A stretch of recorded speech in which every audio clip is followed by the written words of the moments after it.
Well, welcome back. You must like Drag Race because you're here. So here's, and that's the Minority for Drag Race RuPaul season, whatever, 18, 29, 33, in episode, what is it, 3? So hopefully you enjoy. Here we go.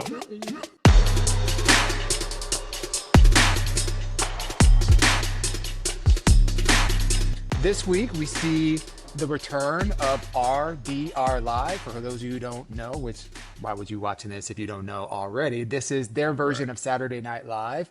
And we get to see the girls doing kind of a variety of activities this week. So today's main challenge, RDR Live, we have the guest judge. It's going to be Sarah Sherman from Saturday Night Live. I didn't know who this girl was.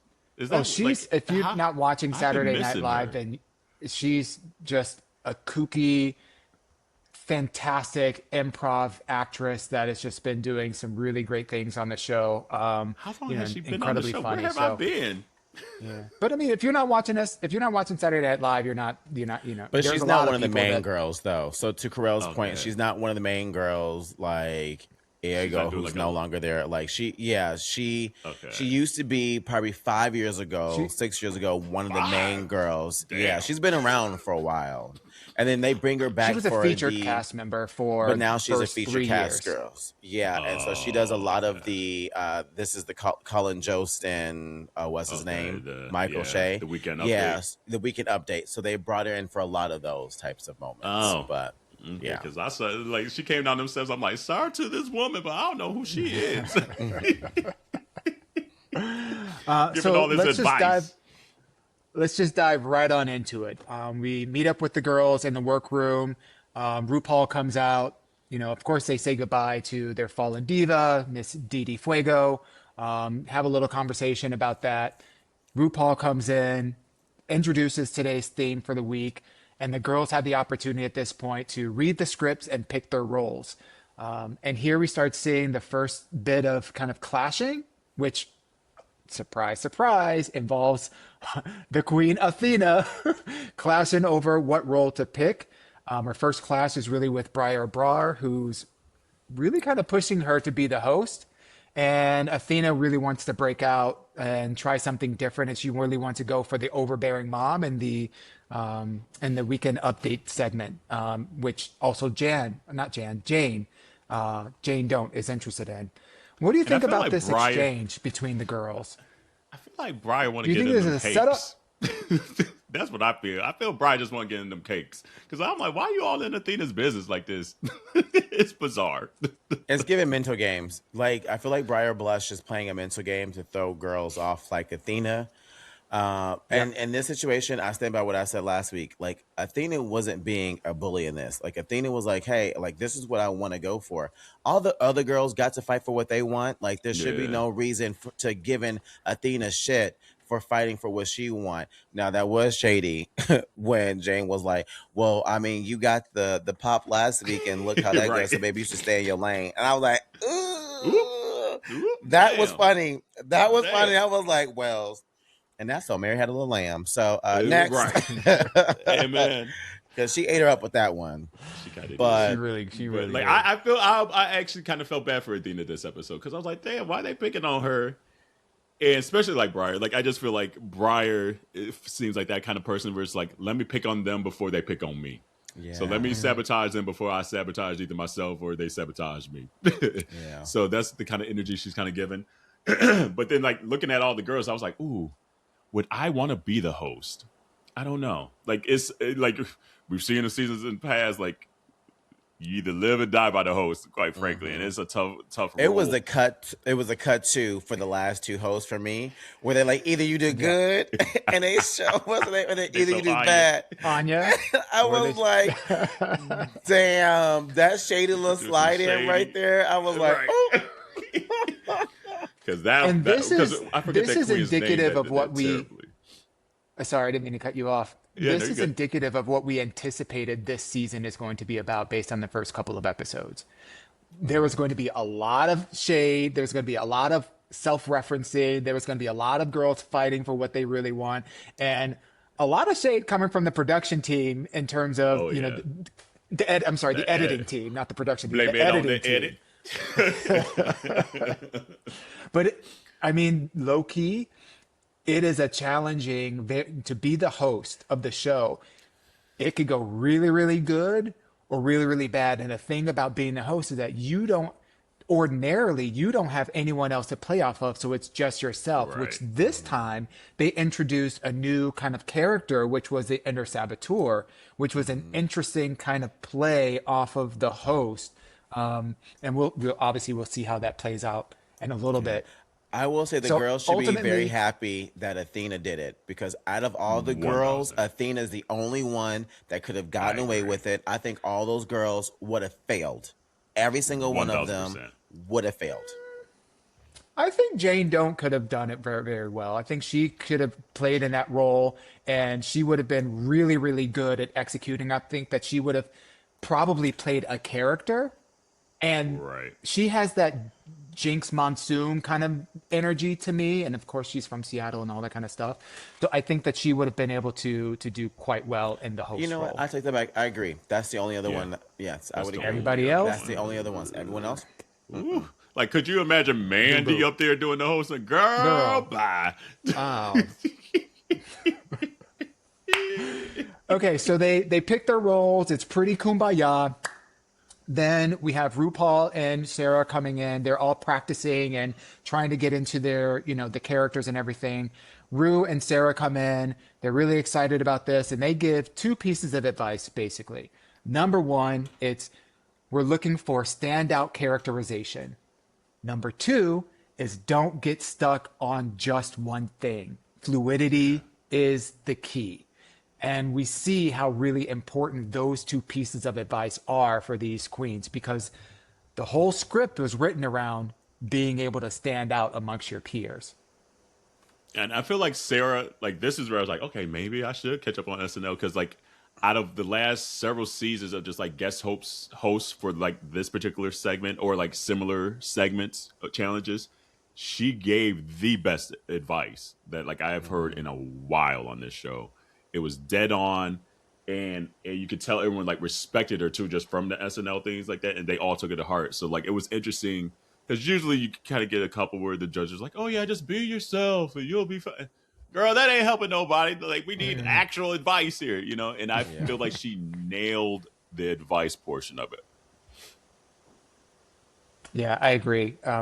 For someone who comes from a sketch comedy and from an improv background, being rooted in understanding who your character is, but not being tied to the one or two things that you think that character really needs to anchor in on, and being able to respond in the moment and give life to the character is that is a skill that will carry them very far, not only in this competition, but beyond the competition as they think about how they expand their careers. But this was really good advice.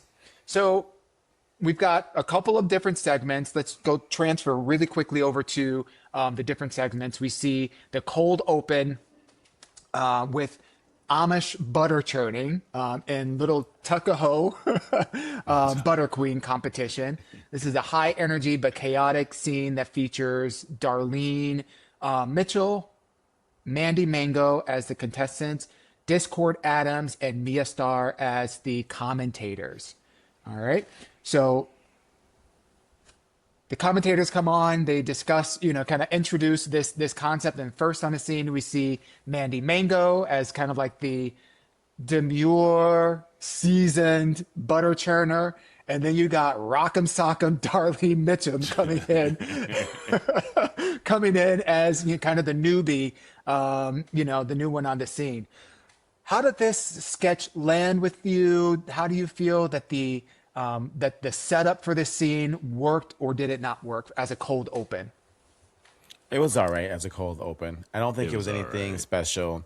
I think it was kind of like low hanging fruit as far as to get it kicked off. I would have liked something a little bit more, maybe more dramatic versus something kind of like silly like this, because the characters who they were just naturally like that. So I didn't feel like, for instance, Darlene Mitchell here, her character was supposed to be that over the top, so it didn't give anything I wasn't expecting, right? I think personally that the way Mandy went about hers, although she flip-flopped, she deviated kind of away from it. I like that she still took a risk as far as who her character was, and tried to play with all the chaotic, funny craziness that was going on with it as well too. I think she had the hardest of the 4 characters on this scene right here to do. So I think it was pretty easy for the other girls, but Mango had the hardest character of the 4. I agree with that statement. And honestly, I thought she started off very strong. Like, I thought the kookiness of how she was stroking turning the border at first, I'm like, oh, she's nailing this. And then I think she maybe got a little too overwhelmed of just like how crazy Darlene was going. And I mean, that was Darlene's character. But trying to find that nuance of how to make someone demure still funny when it gets a little chaotic, that's the hardest part. I think I agree with you, Jarrell, of that whole skit is just like, where do you go without maybe taking it out of her character to show her titties and shit like that? Which I honestly thought was kind of funny because, like, I thought it was like, oh, that's funny to see the demure person be like, oh, I'm caught up in it. Let me use my titties. But the judges later on didn't seem to find it that way. But I was like, I think I probably would have done something like that. That is just like the competition took her out of her normal character. But yeah, that would have been a tough role. I wouldn't have wanted that role, quite frankly. Yeah. I think so. First and foremost, there's a lot of controversy and a lot of discussion online about Mandy's portrayal and how the judges took it, and we'll talk about that a little bit later on. I think she did a really good job with what she had. I think would have just made it even more stupider and funnier, because I agree with you both. When she ripped off her shirt and showed her titties and started milking with the titties, I was shocked. I was not expecting that to happen, and that's the kind of thing you would want. I think what would have taken it to the next level is if she had little Jesus patches over her nipples. Because in a way, she would. Like, she's still sorry, Jesus, but hey, I gotta win this shit. Right, she still gotta be a little. She still gotta be devout, but hey, what? You gotta put these titties to work. You gotta put these titties to work. So, but I think she did a really good. Honestly, the two of them, in my opinion, did a really good job. I think by comparison, I would say they did a much better job. These bitches away. Yeah. That's the point that I was going to make. Yeah, I think they did it because these two were so deadpan, and they were deadpan, not funny. I agree. Like, I was like, you forgot they were even like in the whole RDR, quite frankly. Absolutely, like, absolutely. Yeah, that's right. Okay, so that was the first cold open. And now we transition into the monologue, and we actually get to see Miss Athena Dion taking on her hosting duties. And for the first time, we see the characterization of the inner saboteur with Briar Brush. How did this land for you? Do you like the concept of sharing the hosting responsibilities, or do we feel like it was a little bit of an overstep? Honestly, it didn't need to be an inner saboteur. I agree with we'll talk about later with the judges. I would have loved to see more. Like, if you're supposed to be, as a person who struggles with mental health, okay, who has an inner saboteur, that bitch be beating my ass, okay? That bitch is over the top. She is loud as hell. Briar didn't give any of that as far as what an inner saboteur is supposed to do, especially on such a big ass occasion like hosting for RDR Live, right? Yeah. So I understand why the judges did what they said, and it was a miss for me. It was a miss for me too. Like, especially for how hard Briar was going in like the rooms, making Athena be the host. It's just like, okay, girls, like, you was trying to pair this up and you thought you was gonna throw her off her game. And that's what you came with? Okay. Like, so it was a waste of a part, quite frankly. Like, I think Athena handled it well, and she handled it well, especially with what she had to play against. Like, if your scene partner isn't playing well with you, you're just like, damn, I got to carry your ass, and you my inner saboteur. Like, bitch, come on, like, that's a lot of work, ho. So, yeah, I think the judges nailed it. Like, I think Can You Please would have been better at this.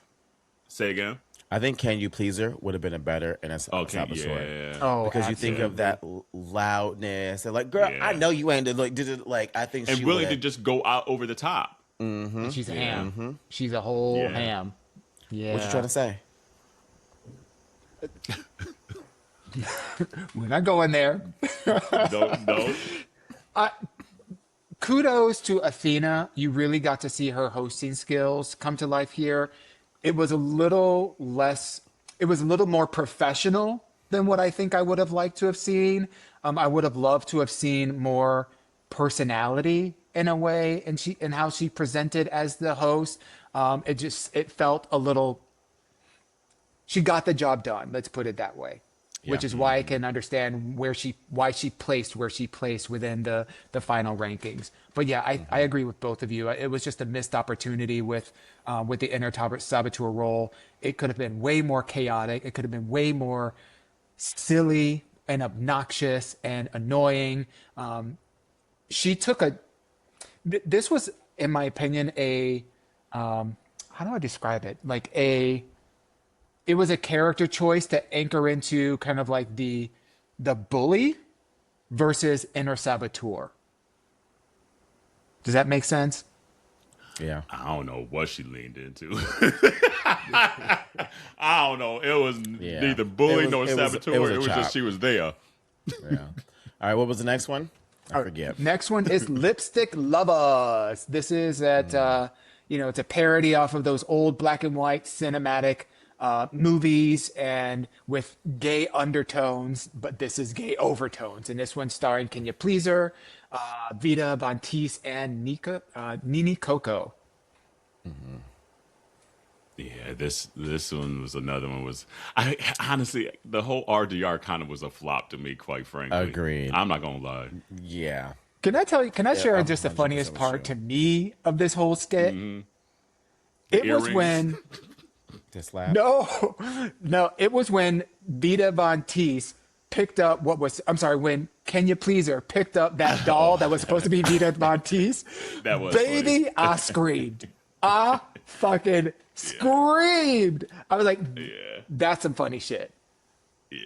That was the funniest part because that didn't have anything to do with their acting abilities or the storyline or anything else. It was just the absurdity. It reminded me of that scene in several seasons past where you have Silky Nutmeg Ganache she was doing a skit where she was a ninja and she was doing kind of like twirls and kicks and then the screen changed and then it was a completely different actor. I love that kind of shit. I think that's the kind of silliness that we need to see more of. But yeah, with the exception of Can You Pleaser, I felt like the other two really didn't give a lot to these characters. I think that Vita they tried to make it more. Vita was terrible. Vita was terrible.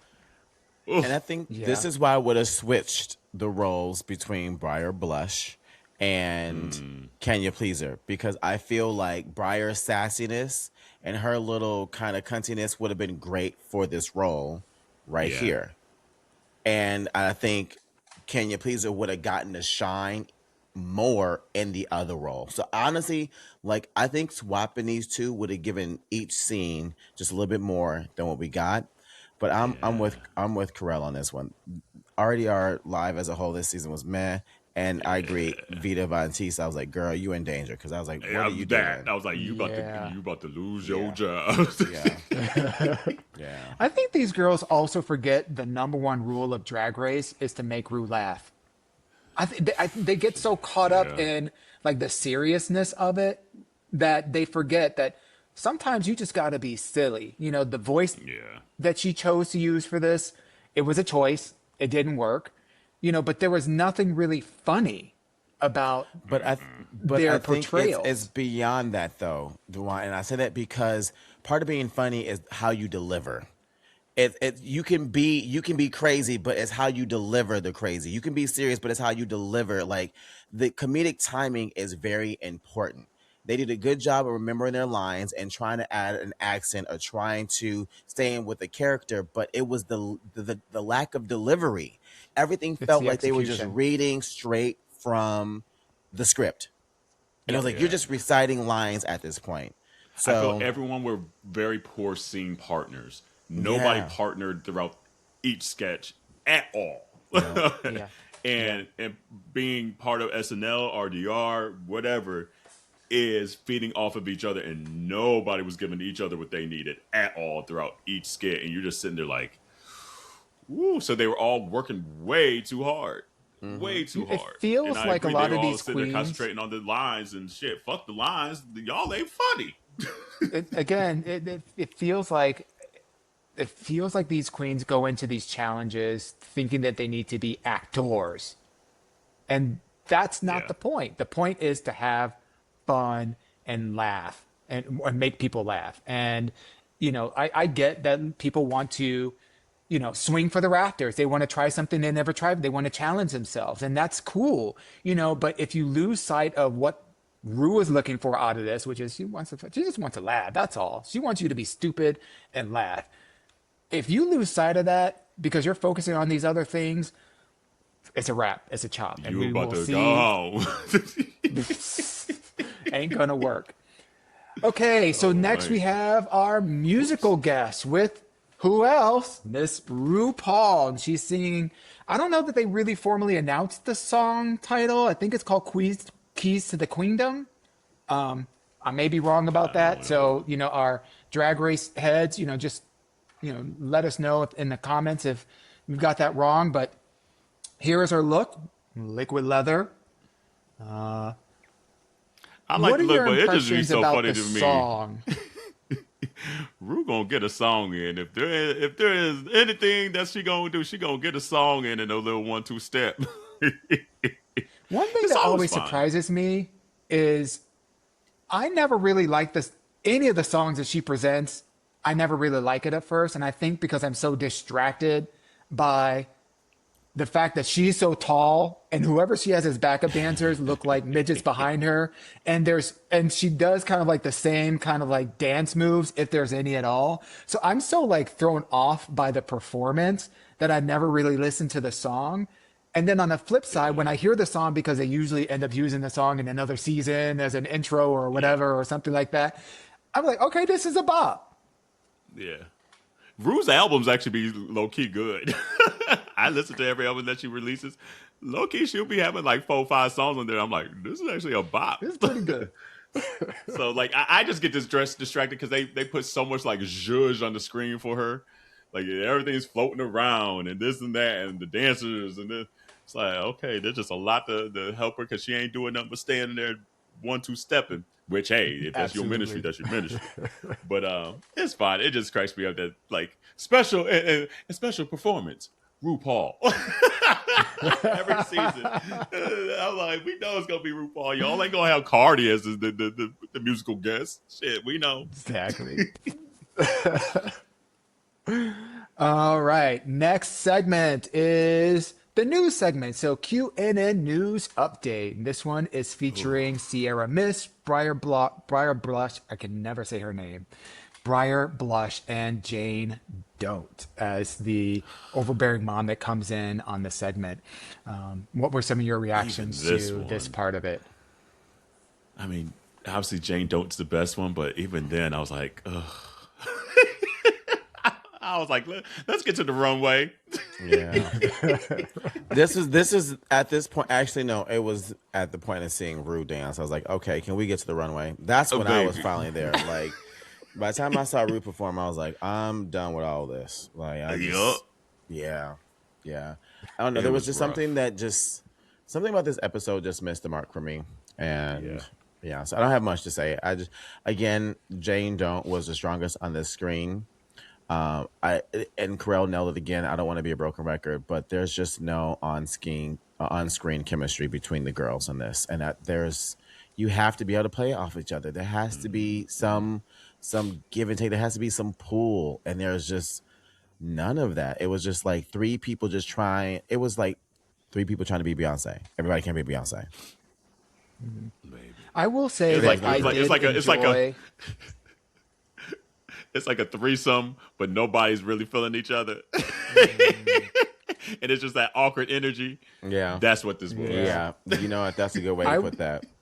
I will say that I did enjoy the banter between Sierra Miss and Jane Don't. It's kind of like, her mom, and it was almost like you had high personality and kind of like a deadpan personality, which allowed you to see the real difference between these two. Not suggesting that Sierra Mist's character was funny, because it wasn't funny. It was more just kind of a straight portrayal of this kind of news anchor.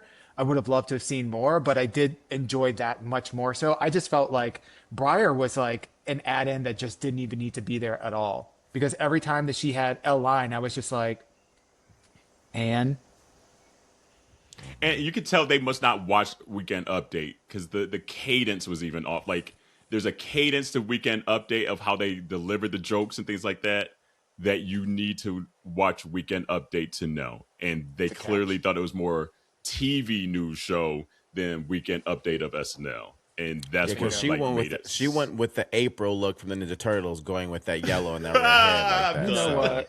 So clearly she was. That's the journalist. That's her journalist inspiration. Yeah, that's what she knows. I am That's done funny. with you.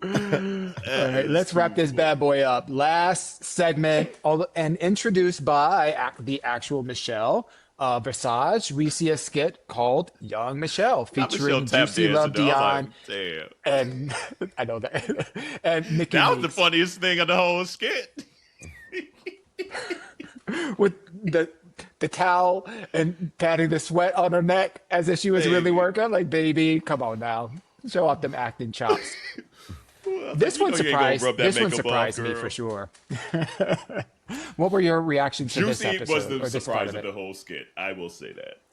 Juicy did surprise the shit out of me. Come on, Georges Jr. You saved the day a little bit there, because the rest of it, oh. But for how nervous she was to come into this sketch, I was like, okay, you might be in the top. It wasn't hard to be in the top of this season or this episode, but it was clearly she was the standout out of everybody, to me at least. Yeah.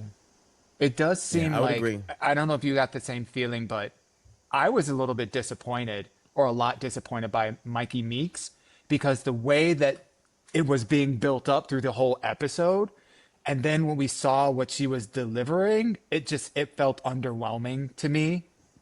Yeah.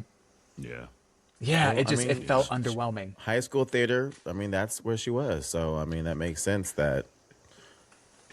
So, right. She told It was us. underwhelming. She told you, right? She told us who she was. We just didn't believe her. Right. That part. She didn't say Juilliard. She said high school. Take us to the runway. Take us to the runway. We have RuPaul looking delicious in her chocolate and fur and metalliciousness. If you're gonna wear a stiff wig, this is the outfit to wear it with. I was like, okay, Mama Ru, I fucks with this. It's the swoop for me. It's the swoop for me. I like everything about it. Like the hair, the body, the makeup. Like, this is good. This is good. Like, she looks. It's given like she's ready for the red carpet. Like, Mama's ready to be outside. Like this. You're right. This is the standard to me. This is what we should have saw at the Golden Globes. That's what we should have seen. That part. All right, so then the theme for this week is animal attraction, where they basically are featuring a different kind of creature or animal inspired look. I know there's a lot of folks that are out here. Let's just go with, your top two. Your top two looks. Okay, honestly, I liked Athena's. Honestly, I thought Athena's was my favorite personally of all of them. Like, bitch, if you're gonna do an owl, bitch, this is how you do a fucking owl. This how you do the owl trend.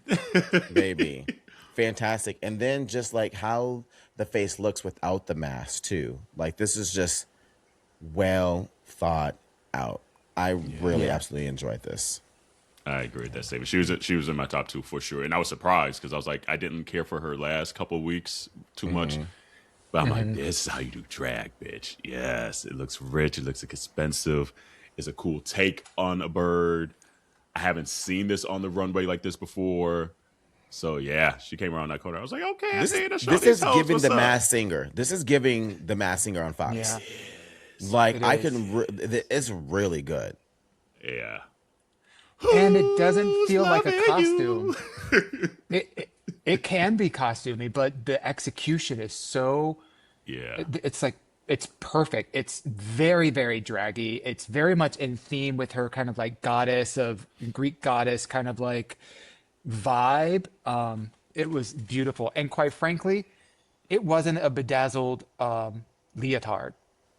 Because baby, there were a lot of leotards on the screen that they were giving props for. I'm just like, okay. Mikey be saying you and your chats. I think the only other one that really stood out to me was Juicy Love Dion. That was a super standout look. I mean, the precision, the coloration, that beautiful copper tone on her skin was just phenomenal. Yeah, I completely agree with this. She ate this up. I can see this as a villain in a movie. I can see this as a villain in like an animated show.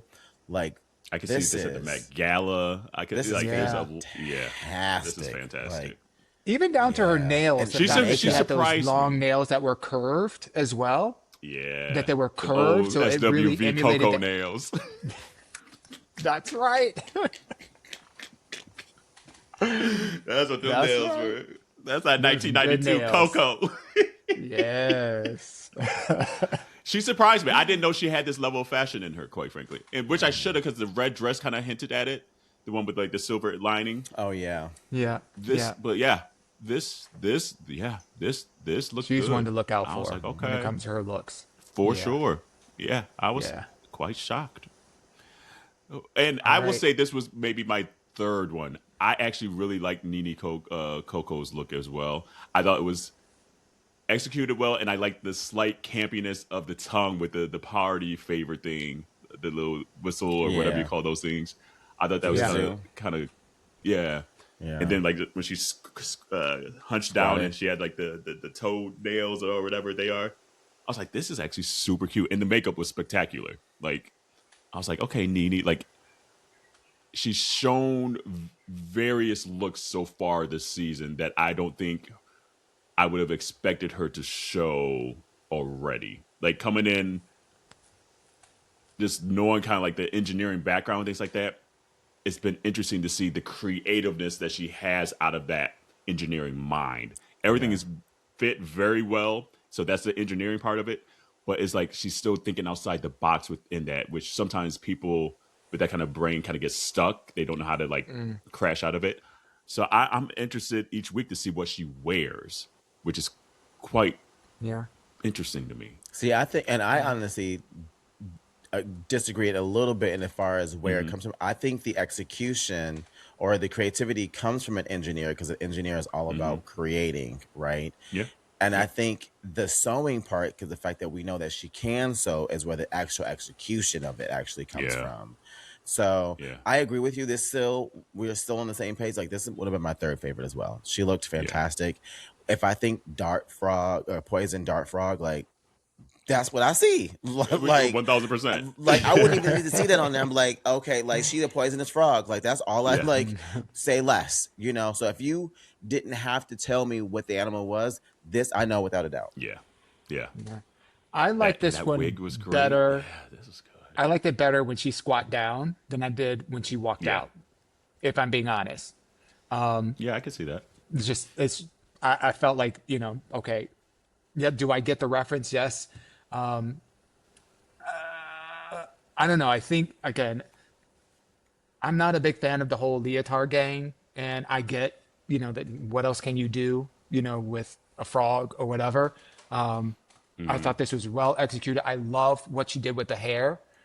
Having the eyes and the pattern printed into the hair just worked so well with, with the rest of the outfit. I thought that it was really clever. And I love the campiness of, to your point, Carell, the little tongue bringing that out. Thought that was really clever. All right. I can tell you who could go home though. This. Throw all this away. This was a shock. Throw it away. This was a shock. This was a shock because this is a queen. Mess. Sierra Mist is a prosthetics and, kind of like, movie costume designer. So the fact that this is what she presented, I was so excited to see her craft in action. And this made me really disappointed if this is what her caliber of execution looks like. I thought that I didn't even know what she said, that the tongue, that was a tongue that was around her neck. I don't know where that tongue was coming from. Didn't make sense to me. It just... It's given PBS, and it's given, hey, kids. Don't do that to PBS. Don't disrespect PBS that way. I mean, it's given like Teletubbies. I'm gonna teach Incorporated. you. Not Kids Girl, Incorporated.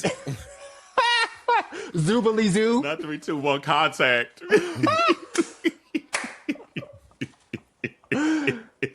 I mean, but you're right though. It ain't giving drag.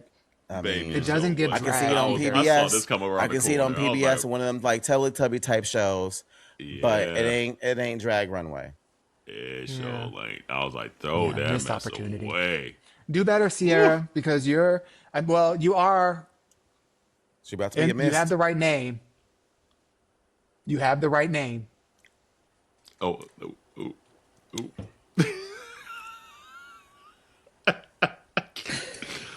Not Dewan beefing with another Sierra.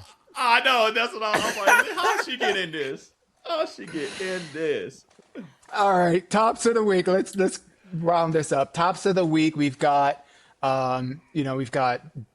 Juicy, Love Dion, and we have Jane Doe. What's her name? Jane Doe.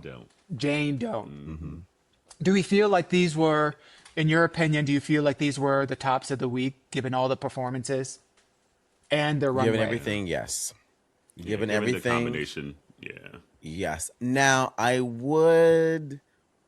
could see Athena in this as well. Yeah, like that's the third one. That would be my third one that was seeing here, because I think as a host she did what she needed to do. Yeah. And the outfit runway was great. That balances out for me.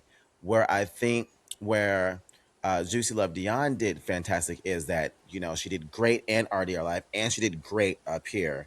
Yeah, and then Jane Doe, I think she did okay, a little bit better in RDR Live. Yeah. And I think this was just okay. So I think it was just the flip. You could have literally coin flipped between Jane Doe and Athena for me. And it's wild because given the critiques of the queens that were in the tops and the bottom, we also had Darlene Mitchell, who was the cow, and the critique that she got was, you came out here in a flat, and that took her completely out. So based on the critiques from the judges, she would have been the next one to swap out between Jane Doe and Athena. I would agree with that.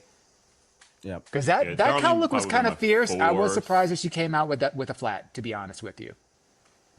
Yeah, you could tell she must not watch the show, because it's a note that they say every season at some point: don't come out here no flats, baby. You just got to know the history of the show, so.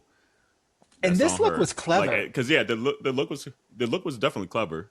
But it's just like, the second I saw the flat, I was like, they're not going to put it in the top. I know it's going to be a comment. T.S. Madison said, you look like Wagyu. You look like a very rich bovine. I was like, yes, she does.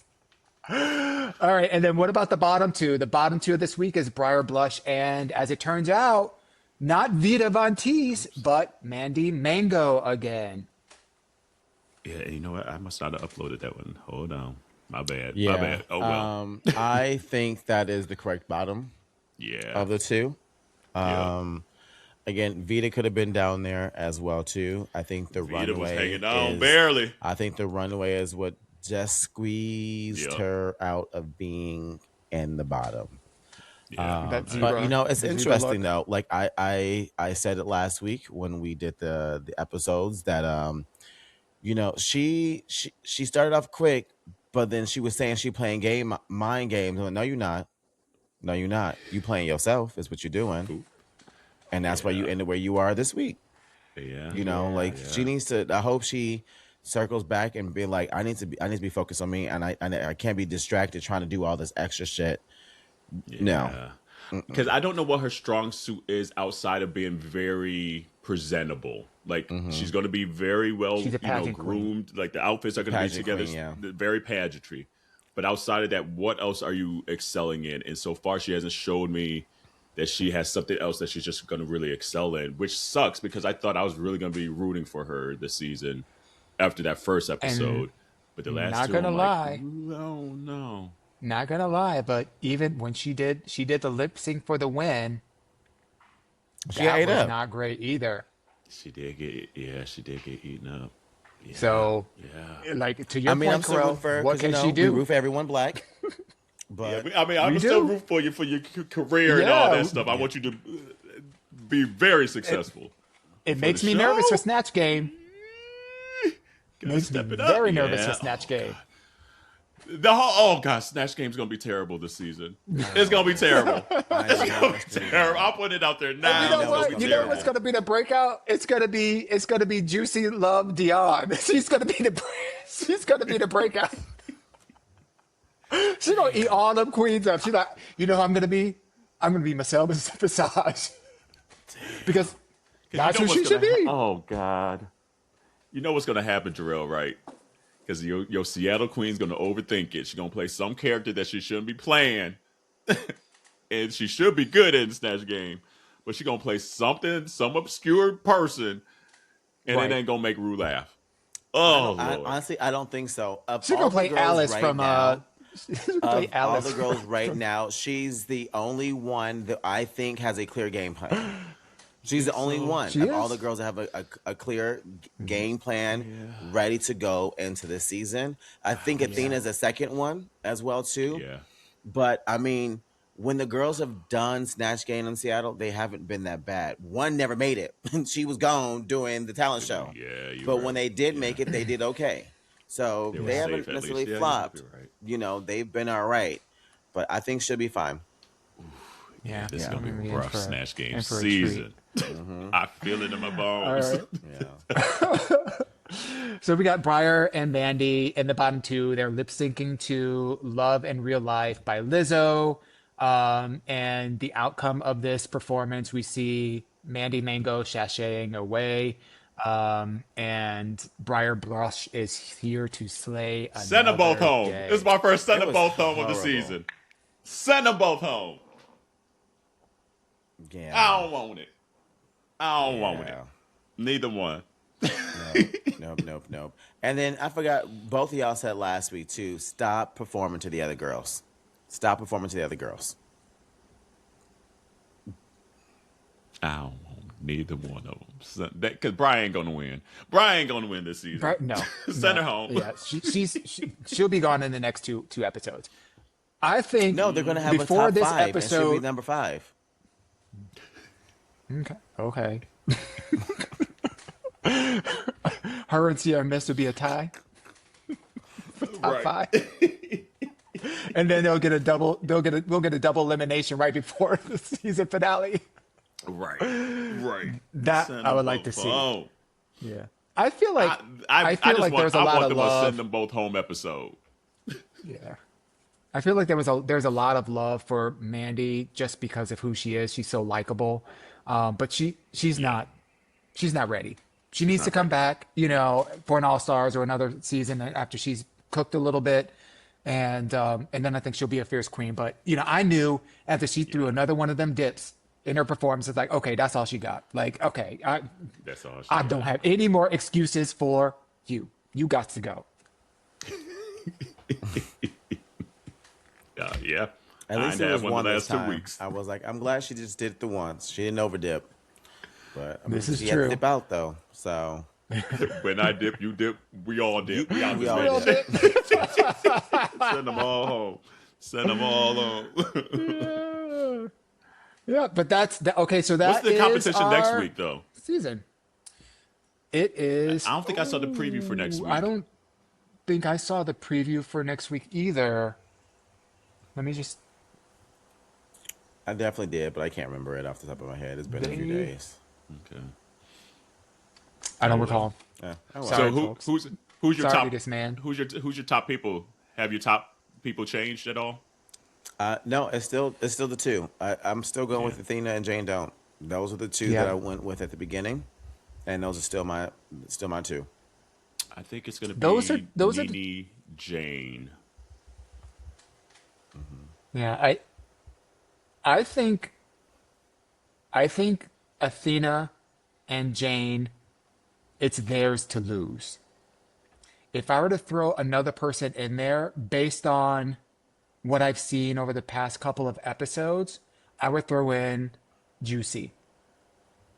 I think she has had an unlock in what she can do beyond. She's got the fashion.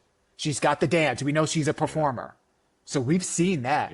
Yeah. Seeing her rise to the occasion in this challenge and seeing how that could then be applied to other challenges potentially in the future, I think she's got a good trajectory to go all the way. But it's, in my opinion, Athena and Jane's to lose. If they have a bad episode, we can see an upset. Yeah, I think my 4 are the ones that you all just said. Jane. Same. I think it's Jane, Athena, Juicy, Nene. Yeah. Those are going to be the final 4. Yeah, agreed. Yep. Because I feel like I like Everybody Kenya. else. She still needs to bake a little bit. She Yep. looked a little better in this episode, her outfit, but like the outfits ain't quite there yet. She just needs time, money, probably, things like that. Briar, no. Who I don't see. Maybe Sierra, Vita, no. maybe Vita, but again, I ain't seen much from her. Nope. Besides the whole pageant. Nope. Clean Vita got to look. go. So Vita got to go. If Darlene surprises us with a little, she don't gotta go. She ain't. There are other girls that can she go ain't before gotta Vita. go yet. She ain't gotta go yet. She may not go to the top, to the finale, but she ain't gotta go before some of the other girls. Briar got to another go acting first. challenge. Yeah. Sierra got to go. Even though I like acting challenge, all them girls can go. What you talking about? Just Bye. Vita? Send them yeah, all. no. Send them all I'm home. good. I'm good with that. Let's just see them 4 horrible. for the rest of the whole season. I'm good with that. Let's do it. It was horrible. The choreographer girl would be there for a while just because she's just at least she's good enough, if that makes sense. Like she's static quo enough that like she'll be around for a while. She hasn't really Nobody's broken gonna out beat in her real in a talent. lip sync. No, and her drag is just like safe enough. Like the poodle, even in this episode, you're like, okay, it was fine. Like I've seen it before. Yeah. It wasn't bad. She looked great, but it's nothing earth shattering. You know. Yeah, it's gonna be an interesting season. I'm still liking it so far though. So. Yeah, it's keeping me on my toes. You know, I didn't like everything about this episode, but you know, I'm liking the switch ups. I'm liking that in the things that we've seen so far that they've done, they're switching it up even more so that it doesn't feel like just a rehash of last season. So I'm liking those kind of things, and we'll see how it progresses. But this is our recap. So thank you all for tuning in. And we'll be here to do this again. Let us know who your top is in the comments, too. Sound off in the comments. Let us know. Where we get it wrong? Or did we need to send them all home? Because it was a we mean your tops in this, not your actual tops. Or you could put them in there, too, though. I was about to say. Say their names. Show their pics. And wash your hands and let your ass. That's the minority, bitch. Bye, y'all. Bye. Oh, that was fun.